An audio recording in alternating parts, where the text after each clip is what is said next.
to put herself out quite so much. I thought that was pretty amazing, because you all know what a superstar she was as a singer.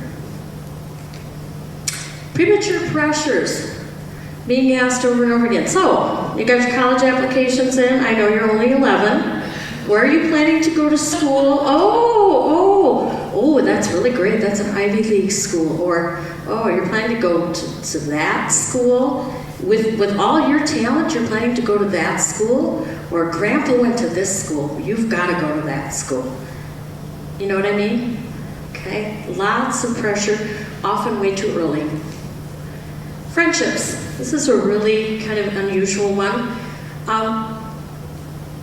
Gifted kids sometimes don't have as many friends as other kids. And there's a reason for that. If you are thinking at a different level than a lot of your friends, you don't have an opportunity to practice the social skills that other kids get lots of practice with. I'll use my nephew Eric as an example.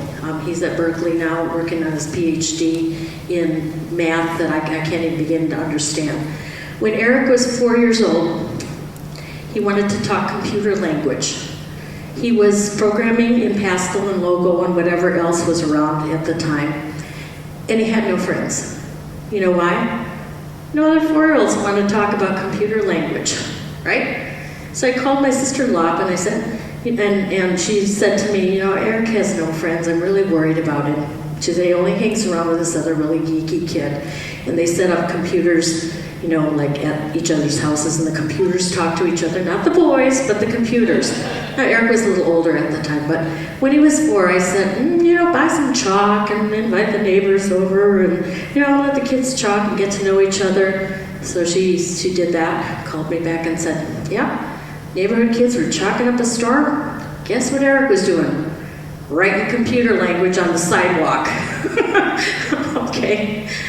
This is the same guy who, when he was in high school, took a job with a carny, as a carny with, you know, a traveling circus. And I'm like, whoa, that's kind of strange. You know, here's a kid who's not particularly social, and what's he doing with being a carny? Well, here's what he said, Auntie Jackie. You see, when you're working in a carny, especially like in some of the games, you know, you're fetching balls for people and stuff. He said, you could be working on math in your head. So that's what he did. He was working in the ball crawls and stuff like that, but he was doing math the whole time in his head. Now, it's hard to get your social skills honed when you're living in a different place, right? Okay, those are just some examples. And by the way, he allows me to tell that story, all those stories. We think our kids should have a lot of friends if we have a lot of friends. If you're the kind of person that doesn't have a lot of friends, that probably doesn't bother you. But the question becomes, how many friends does a kid need? And at what cost? And how much time? What does it mean? What does it mean? Allowing for differences, right? Asking your kids, not pushing, but asking. Anybody want to add anything to that? Okay. Jackie? Yes? It also means that at school, with the peer pressure, that those kids are ostracized often because they're not part of the norm and they're not doing the same thing that other kids are doing. They're happy to be on their own.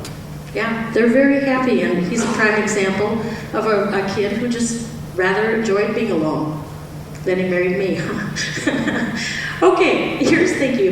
Here's what the kids tell us. This is research from the kids. The coping mechanisms that they use, from the least acceptable at the top down to the most acceptable, according to the kids, okay? So, least acceptable, pretending not to know as much as you do. Acting like a brainiac so others will leave you alone. Adjusting your language and abilities to disguise your true abilities.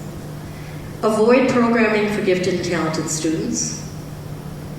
Be more active in community groups. Notice they're getting a little more, they're gentling out as we go down the list, okay? Being more active in community groups where age doesn't matter.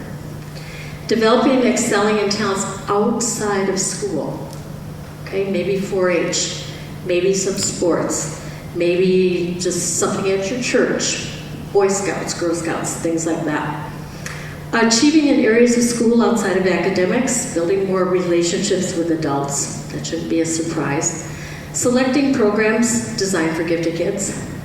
Making friends with other students who are like them. And then finally, and not all kids are good at this, accepting and using your abilities and helping others with them. Now, I'll go so far on this. A lot of kids do enjoy helping other kids. Some gifted kids are not the best tutors. Here's why. What's easy for them, they cannot imagine how hard it can be for someone else. And I always say to teachers, to my colleagues, you cannot use every kid for a tutor. If that child likes to do it and is good at it and maybe wants to be a teacher and get some student teaching in, have a go. But ask the child first, because it's not fair to push kids into teacher positions if they're not good at it, don't want to do it, and simply feel abused by it. Okay, Betts and Nyhart talked about profiles of gifted kids, and they have 6 profiles. And some of them sound really awesome, but may not be. One of them is the successful child. How many of you want a successful child? Okay. We all want them to fly in the end, right? We don't want 4-year-olds in our basement or sitting around our dining room table every night. Betts and Nyhart say that although on the outside this looks really great, sometimes these kids are successful only to the point of keeping us off their backs. Okay, they're the kids who say, what do I have to do to get an A? Or a B, if mom and dad will accept a C, okay. How many clubs do I have to join so that that college will take me? How many teachers do I have to better up to? You know, they play the success game, but it's always somebody else's bar, okay? So while that may look good, that may not be the most healthy model, and I'll show you why in just a little bit. Another subtype might be the creatives. These might be the kids who look like they fell face first into a tackle box, you know, with the wild-colored hair and clothing. Nothing wrong with that. But some kids pay for that at school, yes? And in the community. The underground. These are often girls, especially in middle school and high school. If any of you have read Ophelia, I can't think of the whole title right now. Reviving Ophelia, thank you. If you've read Reviving Ophelia, she talks a lot about how girls often go underground in middle school, where they think they have to choose between being pretty and likable and smart. And very often they choose the former and go underground with all of their talents. And lots of times they don't emerge, okay? So for a long time they hide their talents.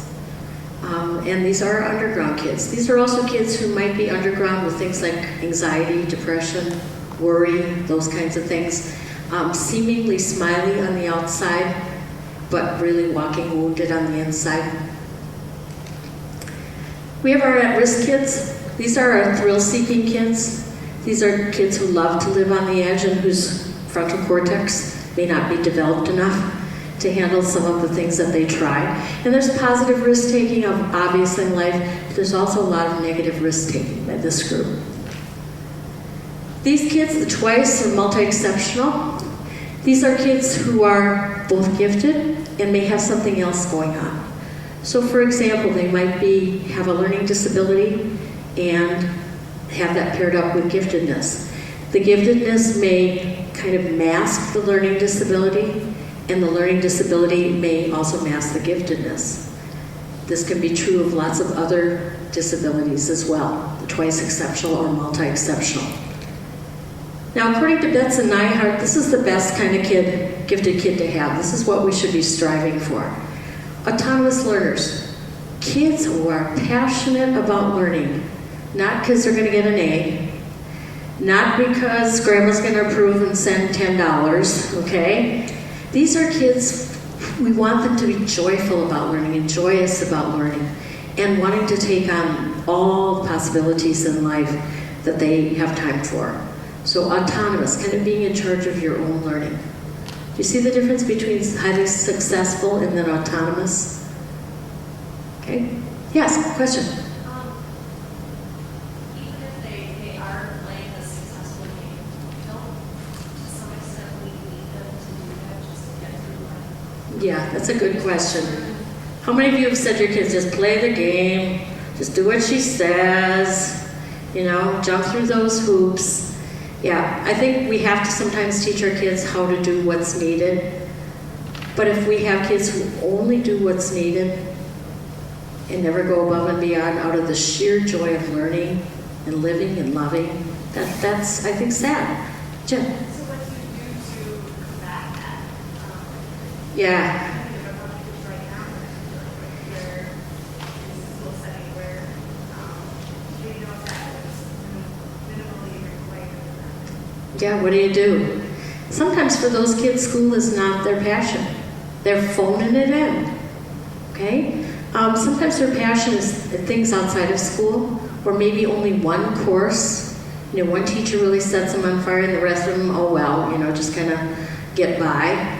I always say, so whose passion is this?